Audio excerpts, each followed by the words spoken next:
지난 15부에서 모스크바를 점령해야 한다는 구데리안의 의견이 묵살당하고 결국 히틀러의 뜻에 따라 키예프로 향했습니다. 각각 다른 전선에서 활약하던 남부집단군과 중부집단군 일부가 크림반도를 중심으로 만나게 되었죠.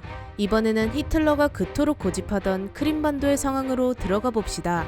이때 독일군에는 등장만으로도 사기를 높여주는 당대 최고의 장군이 참전합니다. 바로 만슈타인인데요.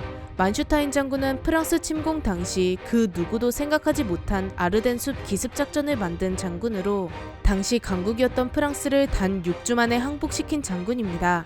독소 전쟁이 터진 시점, 만슈타인 장군은 폰 레프 장군이 지휘하는 북부집단군에 배속되었습니다.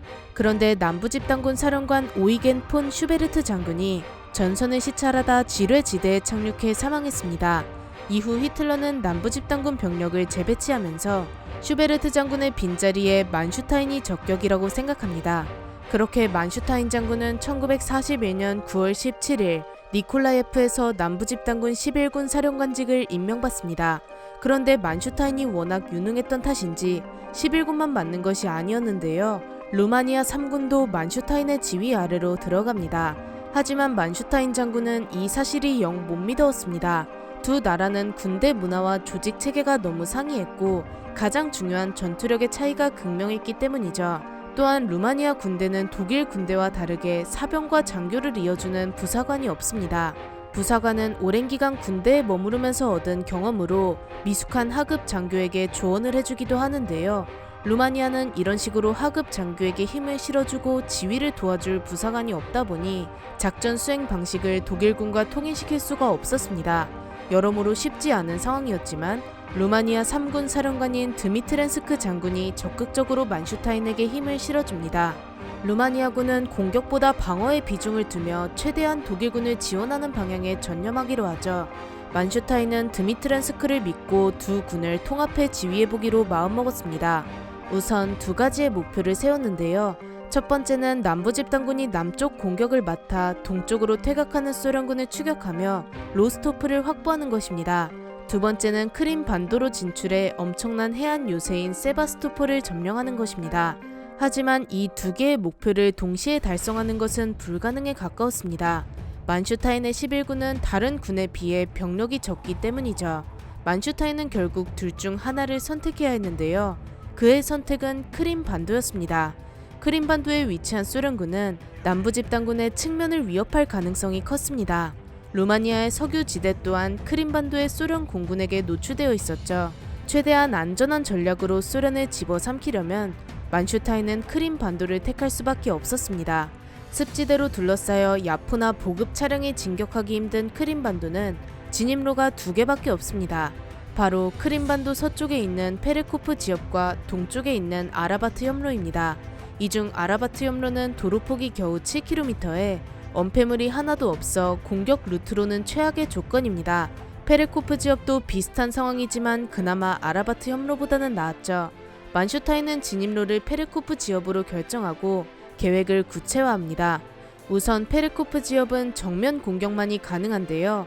무조건 진격해서 뚫고 나가야 하는데 소련군은 이미 독일군의 공격에 대비해 깊게 참호를 파고 방어 태세에 들어간 상태입니다. 아무리 프랑스를 6주 만에 함락시킨 만슈타인 장군이라도 이곳에선 수많은 인명피해를 피할 수 없습니다. 만슈타인은 오랜 고민 끝에 로스토프에서 소련군을 추격하고 있던 11군 소속 54군단을 불러옵니다. 페레코프 지역에 도착한 54군단은 한센 장군의 지휘에 따라 공격을 시작합니다. 한센 장군은 15km 깊이의 참호에 들어간 적과 마주합니다. 11군의 모든 포병 전력이 54군단의 공격에 맞춰 소련군 진지에 공격을 가했죠. 독일군은 장시간 포격을 가했지만 이때 소련군은 후퇴하면 바다로 빠지는 선택지밖에 없어 죽을 각오로 맞서 싸웠습니다. 굉장히 좁고 엄폐물도 없는 열악한 조건이었던 독일군은 두 개 사단이 심각한 피해를 입었습니다. 이들은 다시 전투에 투입될 수 없을 정도로 피해를 입어 뒤로 물러나게 됩니다. 하지만 소련군의 저항은 여기까지였습니다.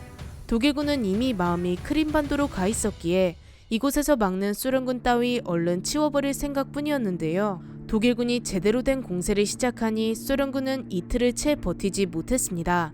독일군 54군단은 페레코프 지역에서 아르미안스크로 후퇴하는 소련군을 곧바로 추격해 깔끔하게 정리합니다. 이렇게 전투를 마친 한센 장군의 54군단은 소련군 10,000명의 포로와 112대의 전차, 135문의 야포를 노획했습니다. 물론 독일군도 적지 않은 피해를 입었죠. 만슈타인 장군은 크림반도로 들어가는 진입로를 확보했지만 막상 들어가려니 걸리는 점이 많았습니다. 아까 언급했다시피 11군은 병력이 많지 않은데요. 하지만 다음 행선지에는 소련군이 바글바글했죠. 이곳으로 무작정 들어가는 것은 자살 행위였습니다. 더군다나 11군에는 기갑사단이 고작 하나밖에 없으며 나머지는 대부분 보병으로 이루어져 있습니다. 또한 크림반도 위쪽의 남부집단군에서도 문제가 발생합니다. 만슈타인이 페레코프 지역을 공격한 시점에 소련군은 남부집단군을 향한 대대적인 반격을 가했습니다. 물론 크림반도 입구를 지키던 만슈타인 장군의 30군단은 별다른 어려움 없이 소련군을 막아냈습니다. 남부집단군 전선 중앙을 맡았던 클라이스트 장군 또한 전차와 기계화 병력을 통해 견고한 방어전을 치렀기에 소련군은 큰 소득을 올리지 못했죠. 하지만 문제는 만슈타인과 클라이스트를 연결하고 있던 루마니아 3군인데요. 소련군은 상대적으로 약한 루마니아 군대를 공략해 루마니아 4산악여단을 돌파하는 데 성공합니다. 이로써 남부집단군 전선에 15km의 공백이 생깁니다. 만슈타인의 불길한 예감이 틀리지 않았죠. 루마니아 4산악여단은 포병 전력을 모두 잃고 전투불가 상태에 빠집니다. 루마니아군은 11군의 북쪽에 있었기에 이들이 후퇴하면서 자연스럽게 바통이 11군으로 넘어갑니다. 만슈타인 장군의 북쪽이 갑자기 노출되어 크림반도에만 집중할 수 없게 되었죠. 결국 만슈타인은 크림반도 점령을 위한 부대였던 49 산악군단을 위로 보냈습니다.